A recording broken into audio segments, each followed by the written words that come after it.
Hello, my name is Talia, and today I will be talking about trench warfare during World War I. Trench warfare was a brutal, defining part of the war, but contrary to popular belief, it was not an inevitable progression of modern combat. Instead, trench warfare was a misuse of outdated war tactics applied to new technology, resulting in unnecessary suffering and stalemates. The trenches were often just muddy, narrow ditches quickly dug to protect soldiers from enemy fire.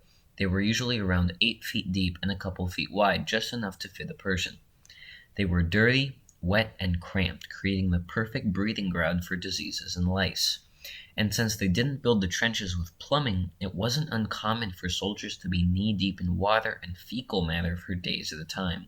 Soldiers were kept in these trenches due to a reliance on static defenses and old tactics, and were constantly subject to the horrors of war and of the new powerful technology that the opposing enemy had.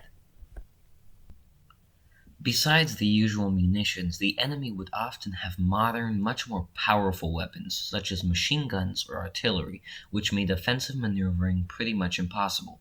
This is yet another example of why facing these new technologies with basic archaic strategies did not work well. Between the opposing trenches, there was a desolation called no man's land. Each side placed barbed wire in front of their trenches and out in the open, meant to slow down and potentially stop advancing troops. The coils ranged from 45 to 110 meters, and getting caught in them would almost certainly result in death, as artillery and massive barrages of shells were constantly pounding no man's land. One of the most terrifying experiences soldiers had to go through was going over the top. This was when soldiers climbed out of the trenches and charged into no man's land, often to attack the enemy trench. This resulted in countless deaths, such as the Battle of the Somme, where some 20,000 British soldiers died in one day. Besides the obvious danger of running directly into no man's land, often somewhat carelessly and without a clear plan, most of the time soldiers would be simply mowed down by the enemy's machine guns without a second to react. Disease was one of the most rampant problems and causes of death in the trenches, with soldiers contracting trench foot, trench fever, dysentery, influenza, gangrene, and cholera. One of the most common was trench foot, caused by prolonged exposure to cold, wet, and unsanitary conditions. Feet would swell and start to rot, sometimes needing amputation.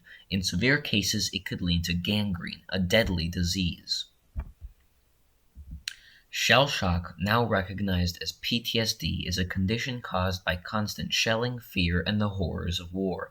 Some symptoms include uncontrollable shaking, memory loss, panic attacks, and difficulty or inability to speak or function normally. Early on in the war, many soldiers with shell shock were accused of cowardice and even executed for desertion, because military leaders just couldn't accept the fact that trench warfare was an unnecessary, incredibly traumatic strategy. Even after the war, many veterans still suffer from it, making it difficult for them to reintegrate into society. However, during the first Christmas of the war, something very special happened on the Western Front.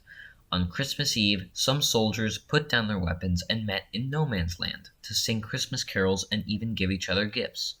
It was a beautiful moment in this horrible war, and it reminds us that at the end of the day, both sides were still people.